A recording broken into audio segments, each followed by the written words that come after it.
A continuación vamos a ver una foto, una primer foto, ¿sí? Que si uno la mira así, lo primero que piensa es que, bueno, ahí la verdad hay una cantidad de basura, ¿no es cierto? Una cantidad de residuos. Y la cuestión es que, si querés pasar a la siguiente, lo que hay ahí son montañas de ropas, ¿no? Esto es el desierto de Atacama, en Chile, donde toda esa ropa que por ahí viene de otros países y que no entra al mercado comercial, es depositada ahí y bueno, la gente que tiene pocos recursos puede llegar y buscar algo, ¿no? O sea, esto es lo que nos da pie para que podamos pasar a la siguiente filmina y decir qué es la economía lineal, ¿no? La economía lineal, una más, ¿sí? Está relacionada a esto de, bueno, extraigo materia prima, fabrico algo y después lo tiro, ¿no? O sea, justamente esta es un modelo que de alguna forma está cayendo, ¿sí? Porque de alguna forma todo lo que contó Silvina con la línea de tiempo, ¿no? Fue haciendo que tanto las empresas, las personas, los clientes, los proveedores, se vayan dando cuenta de estas diferencias o estas acciones que se producen, ¿no? Entonces, ¿cuál es la problemática de la economía lineal? Y ahí tenemos algunos datos, ¿no? Respecto a que anualmente en el mundo se consumen más de 100 gigatoneladas de materiales vírgenes, que más del 90% se convierte en residuo, ¿sí? Entonces, de alguna forma podríamos decir que la Tierra, que el planeta, ¿sí? Es apenas un 9% circular, ¿sí? En los últimos 5 años se han extraído más del 70% de lo que la Tierra puede regenerar y el 70% de las emisiones globales de dióxido de carbono dependen justamente del consumo de los materiales. Y ahí uno lo que piensa es que si bien la energía, aunque la energía es importante, ¿no? En las emisiones de CO2, tenemos que pensar que para producir energía necesitamos tecnologías y las tecnologías necesitan materiales. Entonces, lo que tenemos que hacer es atender cuáles son los recursos materiales que nos podrían permitir mejorar el sistema, ¿sí? Y lo que deberíamos lograr es desvincular la producción de los recursos. Aquí les mostramos más datos respecto a que más del 80% de los productos que se comercializan, aunque la verdad que para mí me impactó este dato, es que tienen un solo uso y un alto porcentaje se convierte en residuo en apenas 6 semanas después de haber sido vendido, ¿no? Y alrededor, este es un dato muy importante, que lo tenemos que tener en cuenta para después, es que alrededor del 80% de los impactos ambientales se pueden determinar en la fase de diseño de los productos, ¿sí? Y bueno, ahora vamos a poner un pequeño ejemplo para pensar. Vean ahí, pregunta, ¿cuánto cuesta producir un anillo de oro de 4 gramos? Seguramente o sea, tenemos los micrófonos ahí apagados, pero los invitaría a que dejen en el chat para después ver, pero bueno, les voy a tener que dar la respuesta. Una más. Producir un anillo de oro de 4 gramos conlleva el consumo de casi 2 toneladas de recursos, ¿sí? Entonces, fíjense ese dibujo, esa gráfica, ¿no? Que este señor lleva ahí una gran mochila ecológica, ¿no? Una Masil. Esa mochila, lo que es la mochila ecológica de producir un anillo, estamos hablando que dentro de esa mochila estamos pensando en energía, estamos pensando en minerales, en agua, y esa es una mochila que normalmente no vemos, ¿sí?, a la hora de comprar un producto. La siguiente. Otro ejemplo, ¿sí?, que es más usual a nosotros, ¿sí?, una computadora, una notebook, ¿sí? Si la desagregáramos en sus partes, y bueno, tiene un peso de aproximadamente 2,6 kilos, algunas más, algunas menos, ¿sí?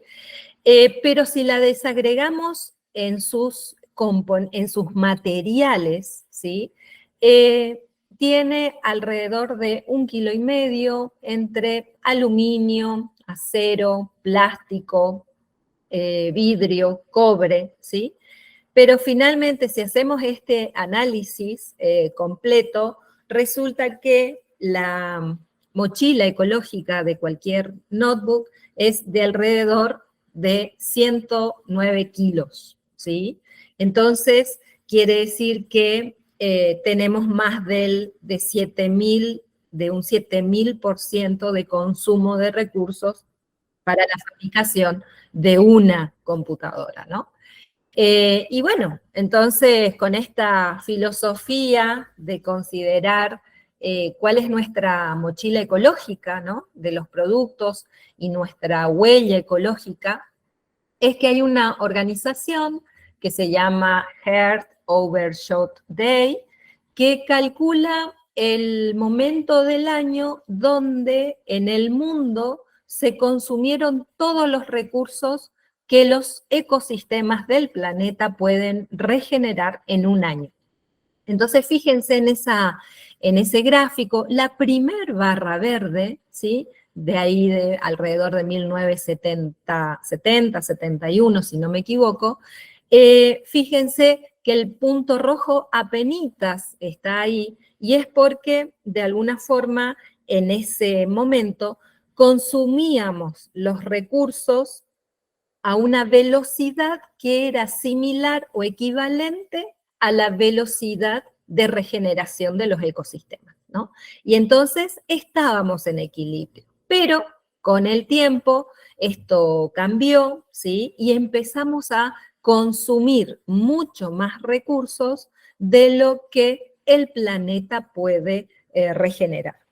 En el año 2022, sería la anteúltima columna, resulta que teníamos para el día 28 de julio, ¿sí?, ya se había consumido todos los recursos. Y este año en particular, para la humanidad, será el 22 de agosto, cuando habremos consumido tantos recursos como los ecosistemas del planeta pueden regenerar. Y es por eso que decimos que estamos consumiendo alrededor de 1,75 tierras en vez de una sola, ¿no?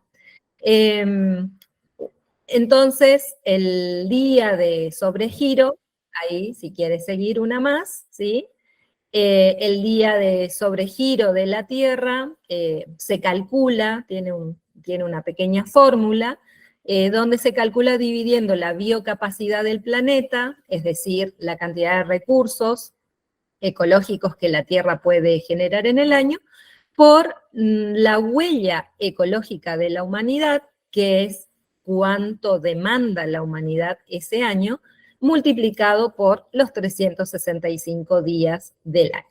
Entonces, como les decía, para este año, para la humanidad, cae el 2 de agosto. Esta organización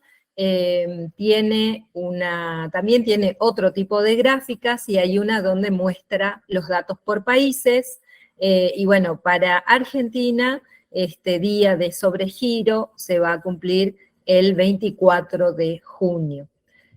Podemos pasar a la siguiente. Entonces, aquí pusimos algunas definiciones, ya que lo mencionamos anteriormente, ¿no? Respecto a, bueno, ¿qué es la huella ecológica, no? Y la huella ecológica finalmente es un método para medir esto de la demanda humana sobre lo que es el capital natural, ¿no? Entonces, por lo tanto, mide la cantidad de naturaleza que nos sostiene y que sostiene a la economía pensada como superficie. Hay otras huellas, como la huella de carbono, ¿sí? Que es un instrumento que permite estimar las emisiones de gases de efecto invernadero que son liberadas, ¿no?, a la atmósfera, por esos consumos que hacemos, tanto directos e indirectos, de materiales, de energía, y que se calculan por, la huella de carbono se puede calcular por individuo, por organización, por evento, por producto, ¿sí? Y se traduce en emisiones de dióxido de carbono equivalente. Pusimos una huella más porque, bueno, nosotros, desde nuestras profesiones, para nosotros es muy importante esta huella hídrica, ¿no? Que también es un indicador medioambiental que mide justamente el volumen de agua dulce, ya sea en litros o metros cúbicos, utilizado a lo largo de toda la cadena de producción de un bien de consumo de servicio, ¿no? Entonces aquí uno se pregunta, bueno, para obtener 1 kilo de tomates, bueno, ¿cuánta agua se requiere, ¿no? Y eso se puede ir calculando y obtener la huella hídrica.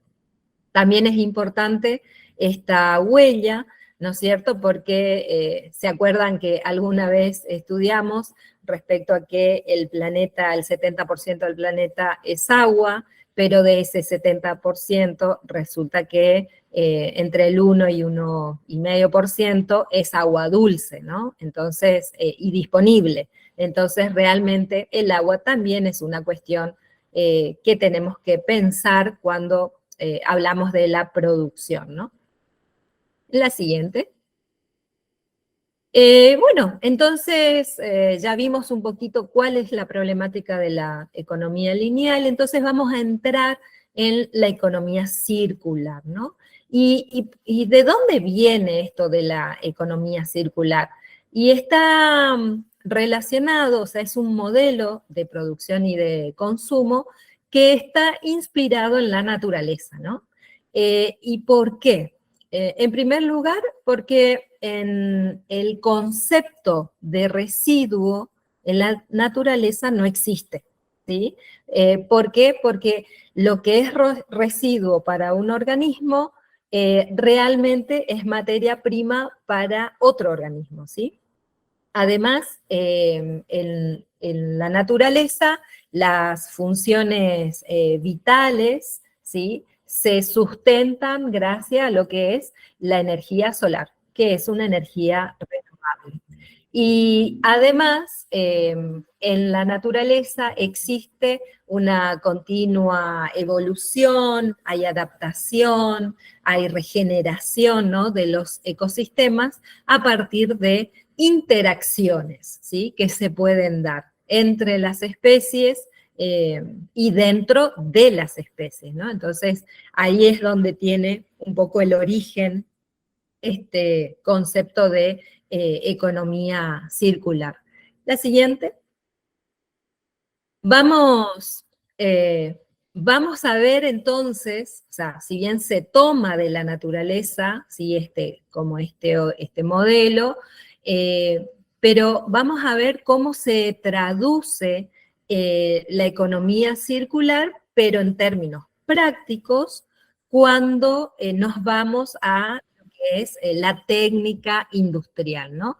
Entonces, hablamos de que la economía circular busca en un primer momento reducir, que es reducir progresivamente el consumo de los recursos y los impactos ambientales, y por eso en la gráfica vemos ahí como una disminución del flujo de entrada, ¿sí?, desde desde abajo hacia arriba, donde se nota como que la línea se va haciendo como más fina, ¿sí? Después el segundo punto es ralentizar, si le das clic, Silvina, perdón, ralentizar el flujo de los recursos, y que esto significa prolongar e intensificar el uso de los productos y los materiales para mantener su valor a lo largo del tiempo. O sea, dicho de otra forma, ¿qué significa esto de ralentizar? Significa tratar de retrasar el momento en el que ese producto vaya a convertirse en residuo y se lo tenga que gestionar, ¿no? Por eso tiene ese modelo de ondas ahí. El tercer momento, ¿sí? Que se denomina cierre. ¿Por qué?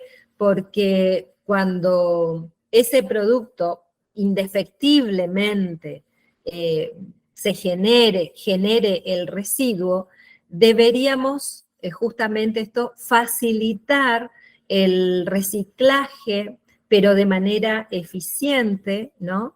Para poder recuperar y recircular materiales y que nuevamente ingresen a este círculo, ¿no? Y que gracias a lo que sería la recuperación de estos materiales, podamos, digamos, aportar a lo que sería este cuarto punto, que es regenerar, ¿no? Que regenerar los ecosistemas, porque de alguna forma estaríamos reduciendo la carga de consumo de materia prima a los ecosistemas, entonces podrían justamente cumplir con esta etapa, ¿no? Y bueno, y estas son las 4 estrategias fundamentales de la economía circular, que después más adelante quizás vamos a retomar estas estrategias, ¿sí? La siguiente, por favor. Perdón, ¿podés volver atrás? Porque me parece que me olvidé de algo. Ay, sí, me olvidé de lo que dice en el centro, ¿sí? O sea, ¿qué es y cómo logramos todo esto, ¿no? O sea, cómo logramos reducir, ralentizar, cerrar y regenerar. Y esto se logra ecodiseñando los productos, los procesos, los servicios, repensando los modelos de negocio y trabajando sobre las cadenas de valor para alcanzar la sostenibilidad. Ahora sí, pasamos a la siguiente. La economía circular, si tomamos como definición, y vamos a ver varias definiciones, la economía circular es un concepto justamente económico, ¿no? Que interactúa con la sostenibilidad ambiental y tiene como objetivo garantizar que el valor de los productos, materiales y recursos, agua, energía y demás, permanezcan en la economía el mayor tiempo posible, reduciendo al mínimo absoluto la generación de residuos. Entonces, ¿cómo podemos lograr esto?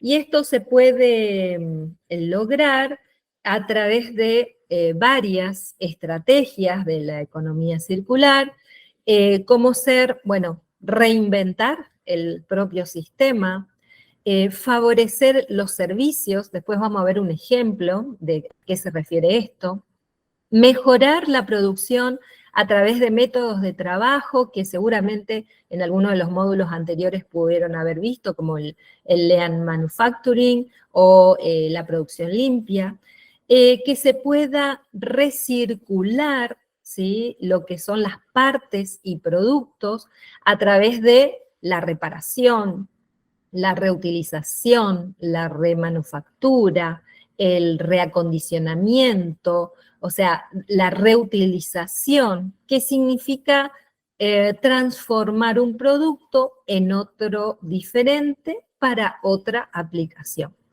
Y también reciclar materiales a través de lo que conocemos justamente como reciclaje, haciendo uso de cascadas, es decir, que pueda ese material entrar varias veces al sistema y recuperar.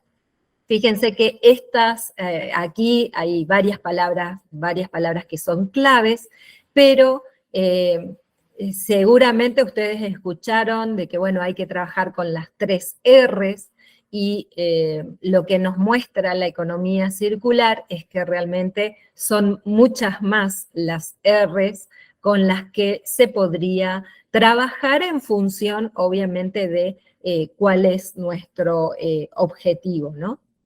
Entonces, un detalle ahí que daba la palabra reciclaje pintada con otro color, ¿sí? Y es porque resulta que hay universidades, ¿sí? Hay mucha gente que lo ha estudiado esto, de que el reciclaje es una de las acciones o actividades que finalmente genera pérdidas de eficiencia y a veces requiere el consumo de tanta energía que muchas veces no compensa, ¿sí? Entonces, si bien está en auge y todos escuchamos esto de que hay que reciclar, hay que separar los residuos en origen para después poder reciclar, también hay que atender al hecho de que a veces reciclar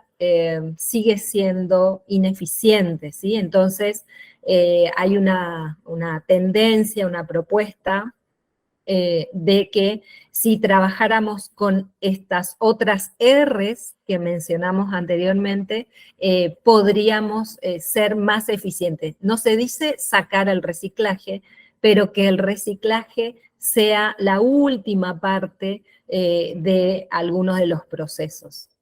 Ahora sí, vamos a ver una definición de economía circular un poco más desarrollada, ¿no? Entonces, podemos decir que la economía circular es un método, un modelo, ¿sí?, de producción y consumo que busca compartir, que busca alquilar, ¿sí?, alquilar pensando en servicios, reutilizar, reparar, renovar, y reciclar materiales y productos existentes, ¿sí?, todas las veces que sea posible para crear un valor añadido, un valor agregado, ¿no? Entonces, de esta forma, ¿qué es lo que podríamos lograr? Podríamos lograr que el ciclo de vida de un producto se extienda, ¿sí?, y que justamente es contrario a lo que la obsolescencia programada que existe en la economía lineal, ¿no? Vamos a ver una gráfica donde nos plantea, esta gráfica ha sido desarrollada por la Fundación Ellen MacArthur, ¿sí?, que es una organización pionera a nivel mundial de lo que significa el desarrollo de la economía circular.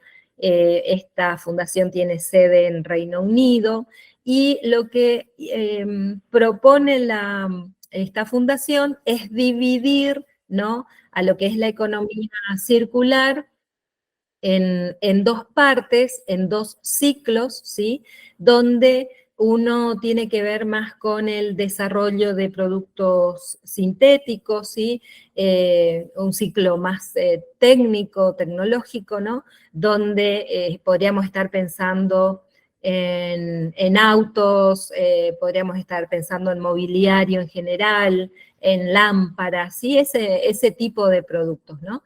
Y entonces, donde las estrategias, que son esos círculos que van apareciendo allí, tienen que ver con el mantenimiento, la reutilización, la restauración, la remanufactura, y fíjense ahí, a lo último, el reciclaje, ¿no? Y por otro lado, hay otro ciclo, un ciclo que tiene que ver más con lo biológico, ¿sí? Con el desarrollo de productos quizás orgánicos o de origen biológico, donde uno debería favorecer que los productos se utilicen en forma de cascada, ¿sí? En diferentes aplicaciones, y que una vez que se obtenga un residuo, habría que facilitar la digestión anaeróbica, poder producir compost, con ese compost poder fertilizar los suelos, cerrando lo que es el ciclo de minerales, y a partir de eso si se pudiera generar biogás. La verdad que es una propuesta interesante, ¿no? La siguiente, por favor. Bien, aquí simplemente esta filmina para poder mostrarles algunos ejemplos, ¿no? De cuáles podrían ser características de productos ecodiseñados dentro del ciclo tecnológico, ¿no? O sea, sería interesante tener productos que sean de fácil ensamblaje, que sean separables en módulos para poder reparar fácilmente. Podría pensarse en productos durables, ¿sí? O sea, justamente que no tengan esta fecha programada para dejar de funcionar, y productos de eficiencia energética, ¿no? Y mientras que los productos que están ecodiseñados dentro de este ciclo biológico, por ejemplo, podríamos tener envases de bioplástico, uso de madera en sustitución de hierro u otro material, y el uso de otros materiales como el bambú, por ejemplo, pensar en un packaging que sea compostable, ¿sí? Son algunas como ideas o características de productos en estos dos ciclos que nombré recién, ¿no? La siguiente. Bien, la economía circular eh, o sea, cuenta o se basa, ¿sí? En tres principios. Estos principios tienen que ver justamente con todo lo que venimos diciendo, ¿no? Así que el primer principio lo que dice es que deberíamos preservar y aumentar el capital natural, ¿sí? Controlando los stocks finitos y equilibrando los flujos de los recursos naturales, ¿no? O sea, a partir de que, se toma conciencia de que los recursos naturales no son infinitos y que podemos llegar a consumir más de lo que los ecosistemas pueden eh, generar, entonces justamente ahí lo que dice es, bueno, tendríamos que preservar y aumentar ese capital natural, ¿no? Por otro lado, el segundo principio nos habla de la necesidad de optimizar el rendimiento de los recursos, entonces tratar esto de que los productos, los componentes, los materiales tengan, o sea, circulen dentro del sistema, ¿sí? En su nivel más alto de utilidad, ¿sí? Tanto en los ciclos técnicos como el ciclo biológico que veíamos recién. Y el tercer principio lo que dice es que, bueno, promover la efectividad del sistema, detectando y eliminando desde el diseño del producto las externalidades negativas, ¿no? Entonces, bueno, aquí también algo que decíamos hoy ahí con Silvina, que pusimos esta partecita. Silvina, si querés contarnos, porque está bueno ahí. No, no, era simplemente, bueno, de que hablábamos de la transformación digital y cómo la transformación digital de alguna manera respalda al tema de la economía circular.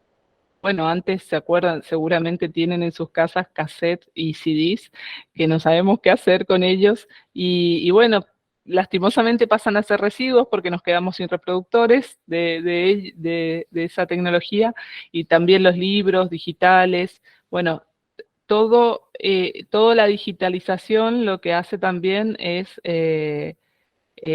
acompañar esto de la economía circular. Obviamente habría que hacer el análisis fino, seguramente se está haciendo, ¿no? De, bueno, los servidores que sustentan todas estas tecnologías, qué consumo tienen, ¿no? Porque eso también, por ahí no tenemos el residuo en casa, pero está en algún otro lugar. Pero bueno, en principio los filósofos de la economía circular sustentan que al ser colaborativo y al usar la transformación digital, bueno, esto acompaña a esta economía circular. Eso, por eso la foto esta, ¿no? Gracias, Silvina. Y bueno, aquí para cerrar este momento, una definición de justamente la Fundación Ellen MacArthur, donde, bueno, dice lo mismo, quizás un poquito más complejo, pero nos marca esto, ¿no? De que la economía circular es una alternativa atractiva, ¿no es cierto?, que busca redefinir lo que es el crecimiento, pero con énfasis en los beneficios para toda la sociedad, ¿no? O sea, esto implica disociar lo que es la actividad económica del consumo de los recursos finitos y eliminar los residuos del sistema desde el diseño. O sea, lo dijimos un montón de veces, espero que o sea, se pueda entender esto que, como dijimos al principio, el 80% de los impactos ambientales se pueden ya prever desde el diseño, ¿no?, de un producto. La siguiente. Bien, aquí algunos pequeños análisis y vamos a estar viendo algunos ejemplos, ¿no? Fíjense que en ese cuadro que está ahí al costado nos muestra un camino de la economía lineal y hacia arriba, llegando a la economía circular, ¿no? Entonces, si vamos a las y al costado nos muestra, bueno, cuáles son las mejores estrategias para ir trabajando, ¿no? Entonces, uno diría que si uno lo que quiere hacer es aumentar la circularidad, ¿sí?, en este modelo, entonces la estrategia debería ser usar y fabricar productos más inteligentes, ¿no? Entonces, las estrategias serían rechazar, repensar y reducir. Ahora vamos a ver los ejemplos.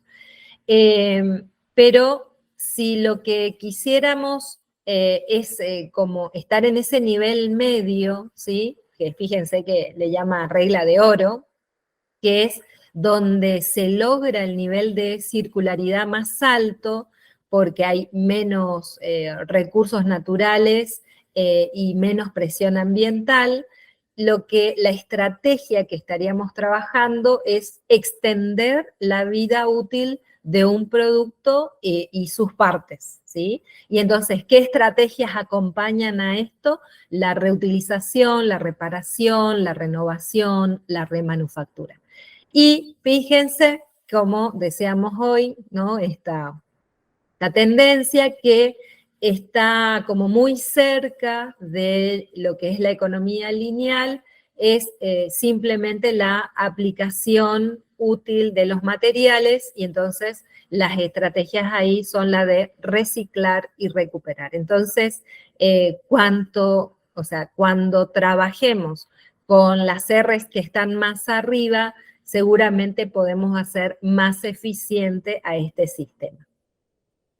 Allí pueden ver algunos ejemplos de rechazar o servitizar, ¿sí? Que está relacionado a los servicios, ¿no? Y a lo que decíamos hoy en alguna definición que aparecía la palabra alquilar, ¿sí? Este es un caso de Rolls-Royce, ¿sí? Que en un momento determinado lo que hacía era fabricar turbinas para mantener líneas aéreas, y lo que en un momento, ante la presión de tener competencia, ante algunas presiones que se dieron, lo que decidió hacer es presta el servicio de horas de vuelo, ¿sí? Entonces, tiene un montón de beneficios porque finalmente no pierde, o sea, la turbina sigue estando en sus manos una vez que termina el contrato, hace el mantenimiento, o sea, no tiene que gastar en producir más turbinas, sino que de alguna forma hace un control, reducen el uso de materiales, tienen una rentabilidad mayor porque van haciendo contratos de manera continua, y entonces, bueno, aquí está esto de rechazar, pero rechazar en el marco de la servitización, ¿sí? O sea, que está relacionado a los servicios. En la otra R, que es la de repensar, ¿sí? Bueno, ahí justo un producto que está relacionado el repensar con esto de hacer un uso y fabricación de productos de manera inteligente. Bueno, la multifuncionalidad sería un aspecto a conseguir, y que entonces el celular hoy, ¿sí? Tiene cámara, tiene reloj, tiene anotador, tiene teléfono, tiene música, ¿no? Entonces tiene digamos, justamente una alta capacidad, digamos, de agrupar muchas funciones, ¿no? Y en la de reducir, ¿sí? Tiene que ver con esto de consumir menos, ¿no? O consumir productos que sean más eficientes, ¿no? O sea, el de la lámpara, o sea, cómo fue la evolución de las lámparas o los focos para nosotros, ha sido un ejemplo, ¿no? Y hoy, de alguna forma, cuando uno compra un producto, muchas veces está buscando esto de que sea más, de alguna forma, durable, pero para que tengamos que comprar menos, ¿no es cierto?